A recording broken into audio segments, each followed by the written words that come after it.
Picture this, a woman named, well, let's just call her a daughter, because this happens to so many families that she could be almost anyone. Her father passes away peacefully at 82. In the middle of her grief, she's told there's paperwork to file. Simple, right? Except simple turns into 14 months. 14 months of court dates, filing fees, a lawyer she didn't choose but now has to pay, and a house she can't sell, or even fix a leaking roof on because the court hasn't released it yet. Her father worked 40 years to leave that house to his kids. Instead, it sat frozen in a legal process most families have never even heard of until they're standing inside it. That process is called probate.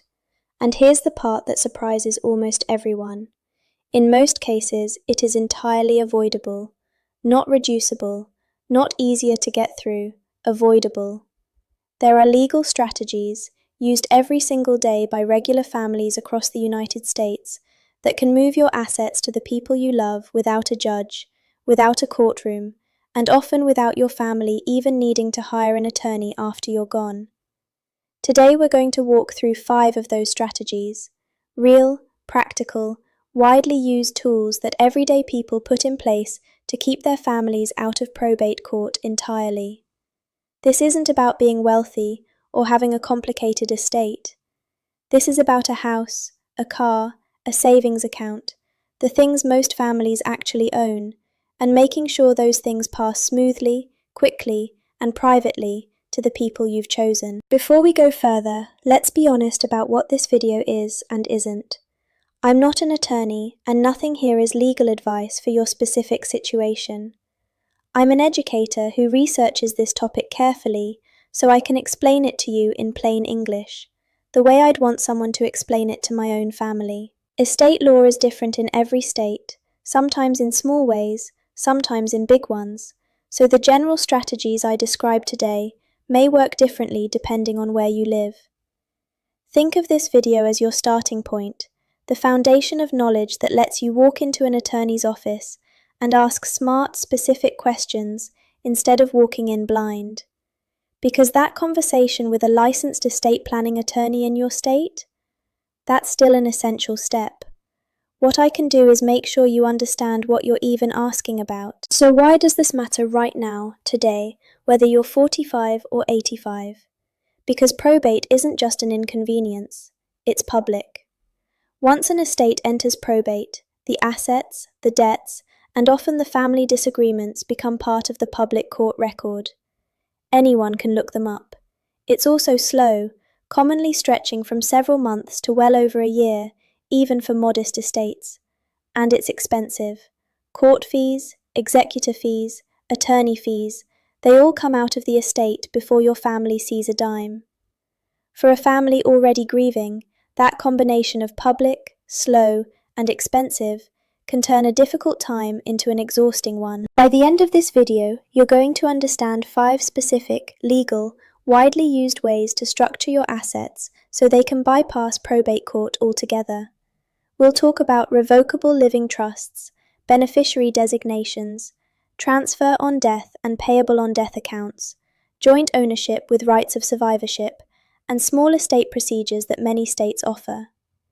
If any of this feels new to you, that's exactly why you're here. And if you find this helpful, consider staying subscribed, because we cover exactly this kind of practical, plain English estate planning education every week. Let's start with the single most powerful tool in this conversation, the revocable living trust. Here's the plain English version. Normally, when you own something, a house, a bank account, an investment portfolio, you own it in your own name. When you pass away, anything owned in your name alone typically has to go through probate, so the court can legally transfer it to your heirs.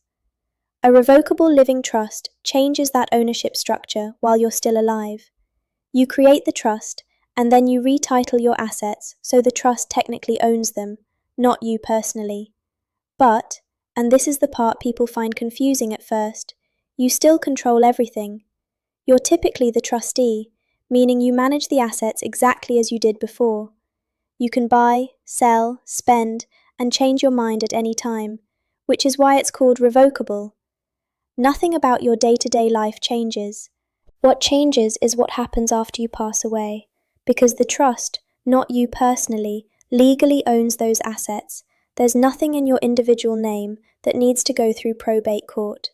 The trust simply continues to exist, and the person you named as your successor trustee, often an adult child, a spouse, or a trusted friend, steps in and distributes the assets to your beneficiaries according to the instructions you wrote into the trust document. No judge, no public filing.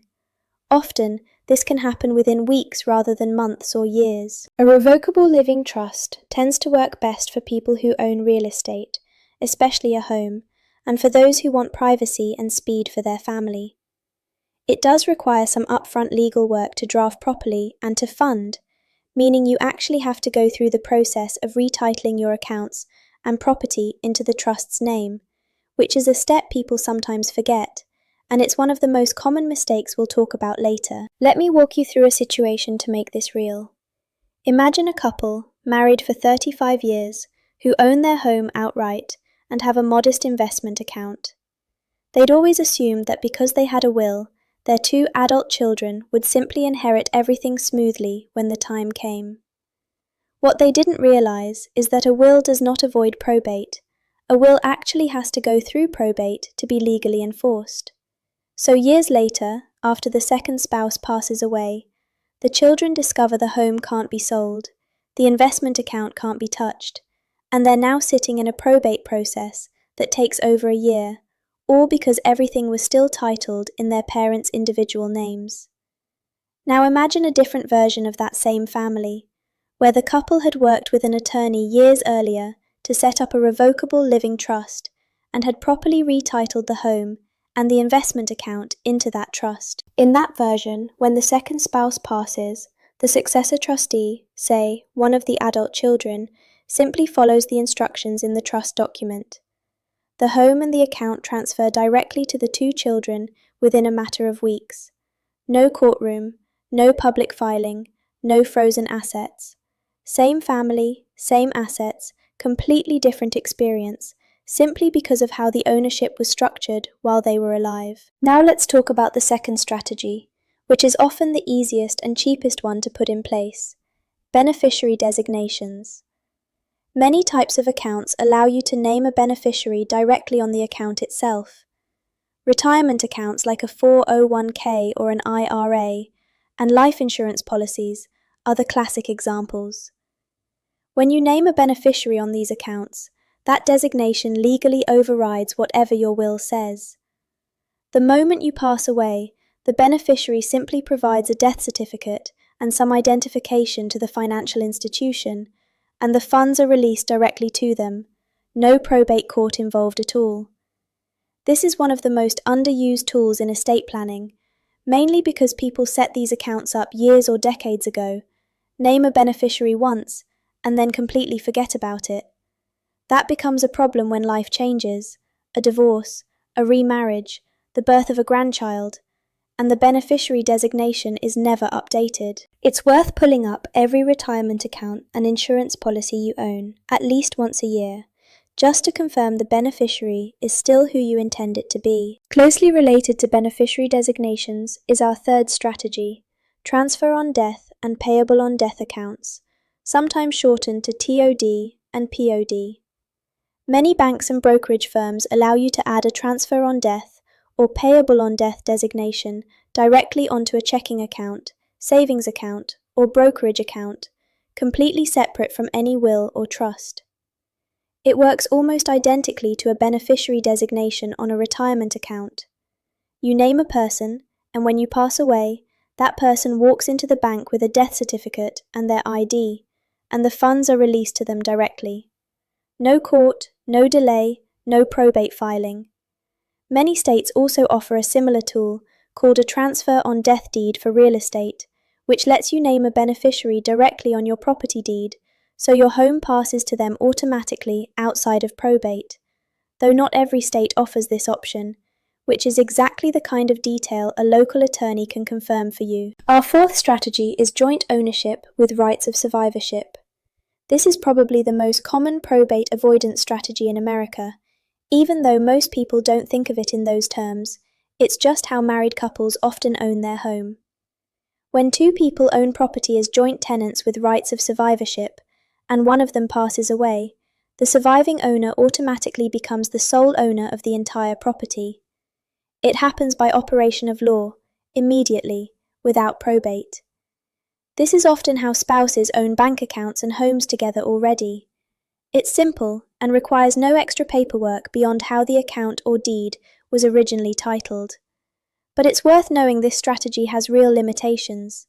It only works cleanly between the two people named. It doesn't help you control what happens after the second owner passes away, and if you add an adult child as a joint owner to avoid probate, you're also giving them legal ownership of that asset right now, today, which comes with its own risks, creditor exposure, tax complications, and the simple fact that you've permanently given away partial control of something you may have wanted to keep for yourself. Our fifth and final strategy today is the small estate affidavit, and this one is a relief for a lot of families who assume probate is inevitable no matter what. Most states have a simplified process for estates that fall under a certain dollar value, sometimes as low as $15,000 or $20,000, sometimes well over $100,000, depending entirely on your state. If the total value of the assets left in someone's individual name falls under that threshold, heirs may be able to use a small estate affidavit, a simplified sworn document, to claim the assets directly, completely bypassing the formal probate process. This won't apply to everyone, particularly if a home is involved, since real estate often pushes an estate above the threshold. But for people with more modest assets, this can be an enormous relief, and it's worth knowing your state's specific dollar limit. Now, let's talk about the mistakes and myths that trip families up again and again. The biggest myth is the one we already mentioned, that having a will avoids probate. It does not. A will is simply a set of instructions for the probate court to follow. It guarantees you'll go through probate. It just tells the court what you want to happen once you're there. The second common mistake is setting up a trust and then never actually funding it, meaning people pay an attorney to draft a beautiful trust document and then never get around to retitling their home, their accounts, or their property into the trust's name. An empty, unfunded trust protects no one. The assets left outside it still go through probate. The third mistake is naming outdated beneficiaries, which we touched on earlier. An ex-spouse still listed on a life insurance policy from 20 years ago is more common than you'd think, and it can create real family conflict. The fourth mistake is assuming these strategies are only for wealthy families. Probate avoidance strategies apply just as much, arguably more, to modest, hard-working families, because the court fees and delays hit a smaller estate proportionally harder. And the fifth mistake is treating this as a one-time task instead of an ongoing relationship with your own paperwork. Your life changes, and your estate plan needs to change with it. So what does putting this into action actually look like? Start by making a simple list of everything you own: your home, your vehicles, your bank accounts, your retirement accounts, any life insurance. For each item, ask yourself how it's currently titled and whether it already has a beneficiary. Next, check every retirement account and insurance policy you have and confirm the beneficiary listed is still accurate today. Then, look into whether your bank and brokerage offer transfer-on-death or payable-on-death designations, and whether your state offers a transfer-on-death deed for real estate.